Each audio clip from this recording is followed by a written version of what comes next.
Beginning in the late 1960s, a number of the Kagyu teachers who had escaped from Tibet came to the West to teach and to live.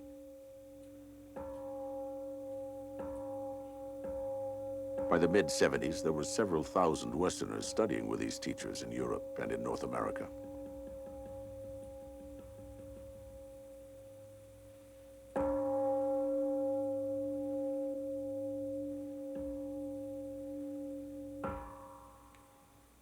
Here, students practice meditation under the guidance of the Vajracharya, the Venerable Chogyam Trungpa Rinpoche.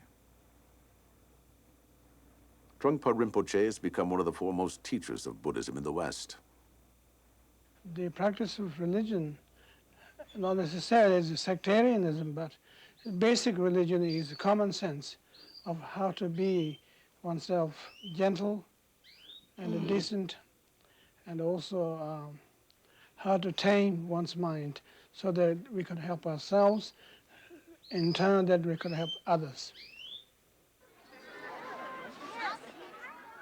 In 1974, the Karmapa made his first visit to the West. During that time, he came to Vajradhatu, a Buddhist center in Boulder, Colorado, at the invitation of Chogyam Trungpa Rinpoche.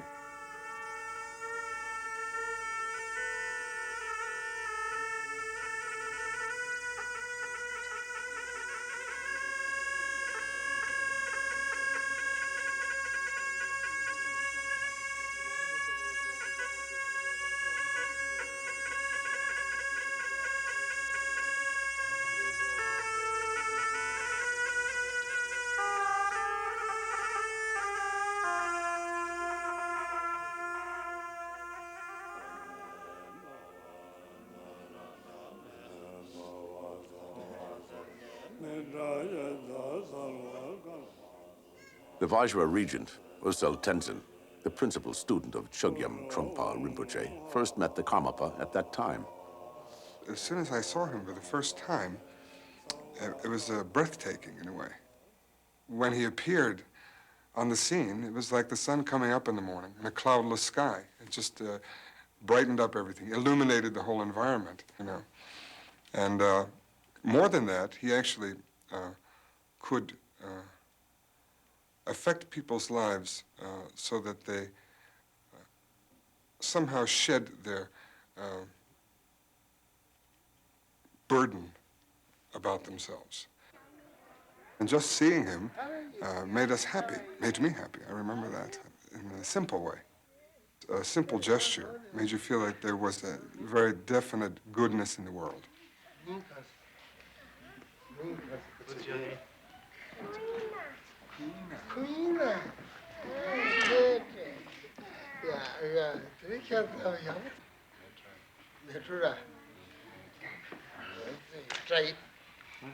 good.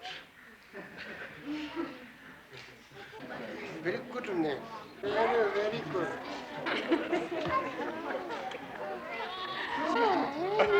Hi. Hi. Like this? Yeah. Take a. Very good.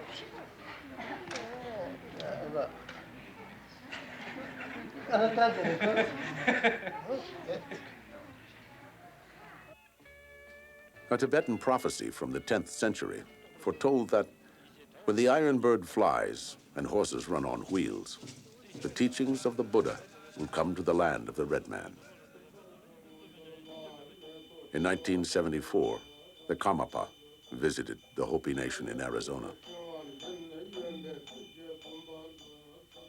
According to Hopi prophecy, during the decline of the spiritual forces in the West, men will come with red hats and reveal themselves to be the true friends of the Hopi people.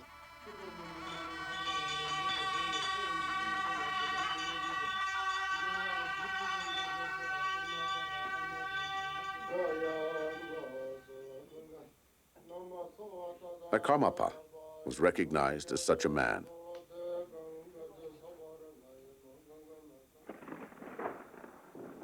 And he was credited by the Hopi for creating a rainstorm in the middle of a drought.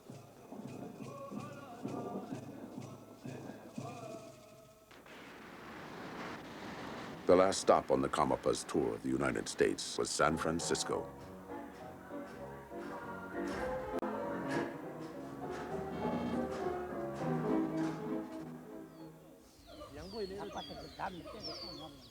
Yeah, that's.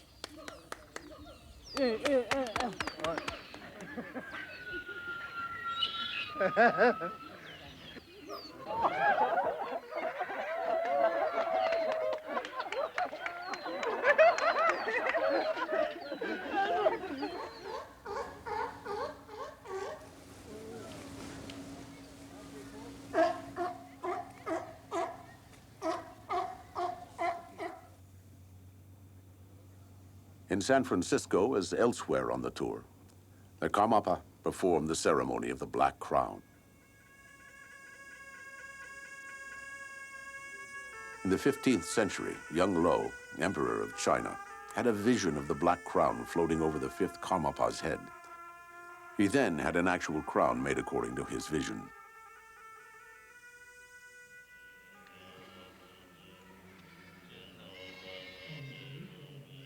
Chogyam Trungpa Rinpoche. The Black Crown ceremony is not regarded as just displaying authority and power and the glory alone.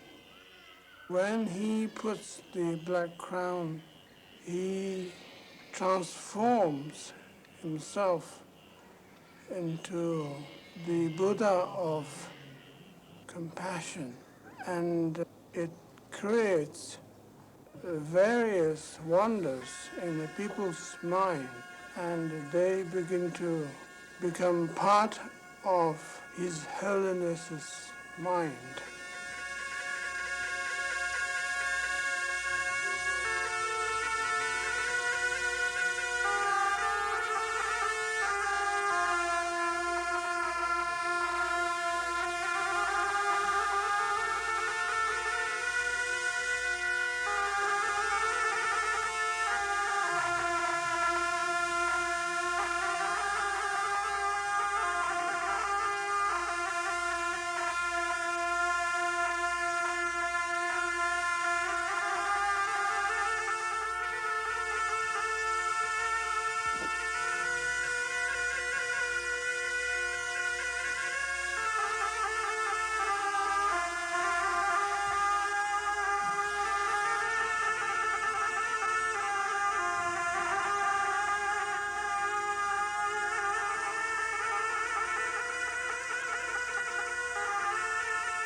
The Karmapa made his third and last public visit to North America in 1980. At that time, he consecrated the site of Karma Triyana Dharma Chakra, a monastery to be built near Woodstock in New York State. The monastery is to be a major center for training Western and Tibetan monks. It will also be the seat of the Karmapas in America. In 1980, it became known that the Karmapa was seriously ill with cancer.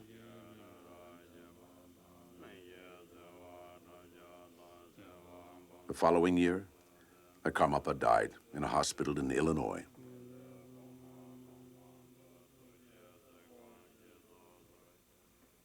Dr. Mitchell Levy was a physician to the Karmapa at this time. The thing that struck me most about His Holiness was his overwhelming, unceasing kindness that never wavered. It was the unwavering quality. Watching, as a physician, an unstoppable illness ravage his body, and yet this kindness that never stopped. Every morning, I would go in and ask him, "Are you having pain?" And he would always say, "No." And towards the end, it became sort of a running joke, so that the first thing in the morning when I'd go in to see His Holiness, before I could say anything, he'd smile at me and say, "No, no pain, no pain." It was very confusing to the staff. We were overwhelmed because it was obvious he wasn't just denying his illness, and he didn't look like he was in pain. So the staff was constantly confronted with this person who was dying, but was still more interested in how they felt than in how he felt. Following the Karmapa's death, his principal students asked that his remains be allowed to stay in his hospital room for a few days. The staff agreed to this unusual request. They felt by the end that they would do anything to respect the wishes of His Holiness. And so they had no problem breaking a rule which is extremely hard and fast in hospitals. When patients die, they are taken away and not left in the room. And yet, because of the impact and that His Holiness had, and how much the staff and the administration cared for him, they allowed this to happen.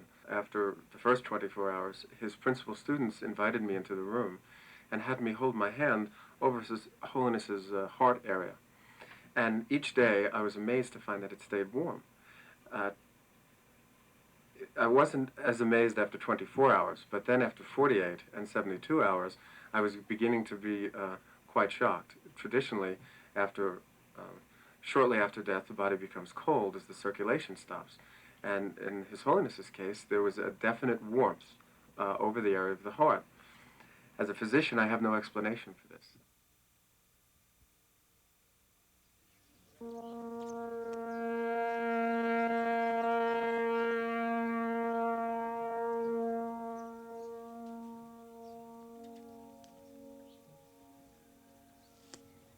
The remains of the Karmapa were flown back in state to Sikkim.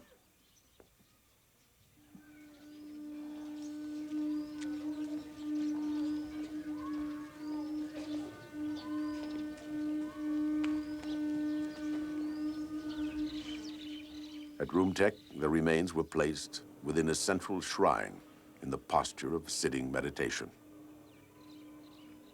Tashi Namgyal. In the beginning, when they heard the news, nobody would believe, Nobody. For myself, for about 1 week, I was just feeling empty, like just like as if I was thrown from a plane, from a great distance, just empty, that's all.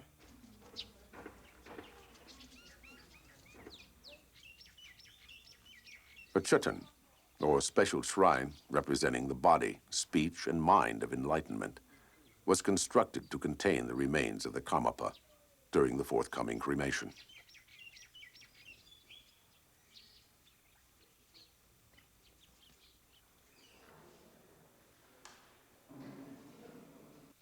During the 7-week interim period, ceremonies were performed continuously at the monastery.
The ceremonies were led by the Karmapa's 4 main students who had come of age and assumed their responsibilities as the guardians or regents of the lineage.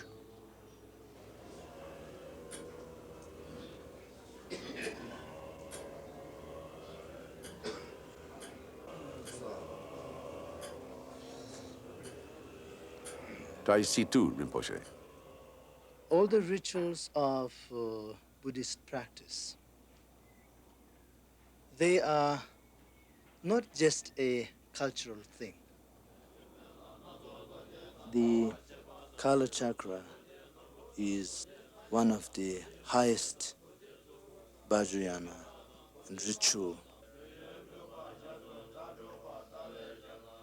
For the cremation of the His Holiness Karmapa, we're doing this Kala Chakra to purify and confess the obstacles of all the disciples of His Holiness, and at the same time for the purpose of requesting for the quick return of Him, for the sake of all sentient beings, and especially for the guidance of the peoples of the earth.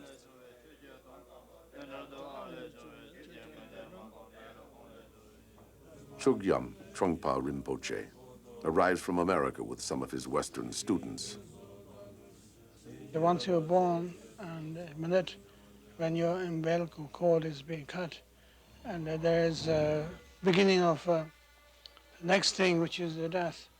I don't want to be particularly morbid, but nonetheless, that once we, as we say, once, how does it go? It's, when something goes up, must come down.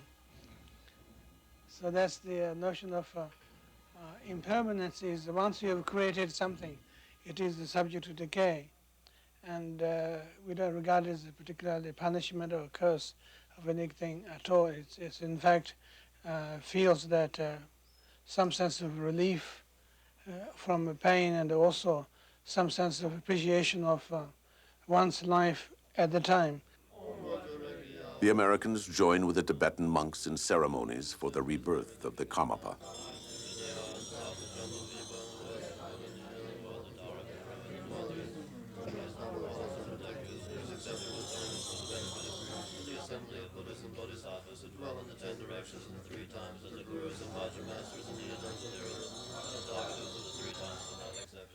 They chant, "The excellent wealth of gods and men, complete and flawless, I set out before you and offer to you. Please accept it with thoughts of love and kindness. Having accepted it, please grant your blessings."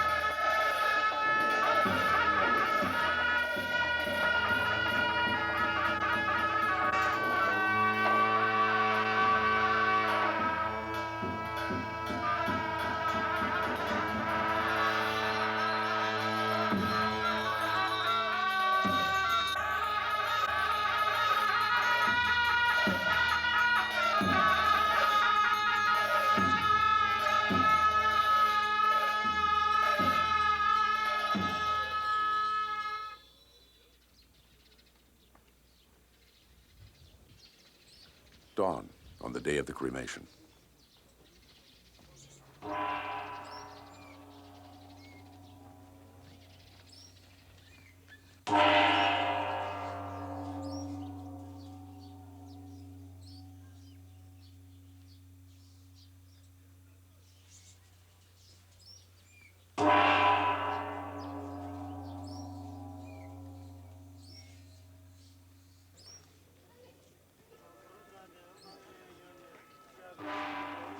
The remains of the Karmapa have been placed in the Chutan at the center of the monastery's main balcony.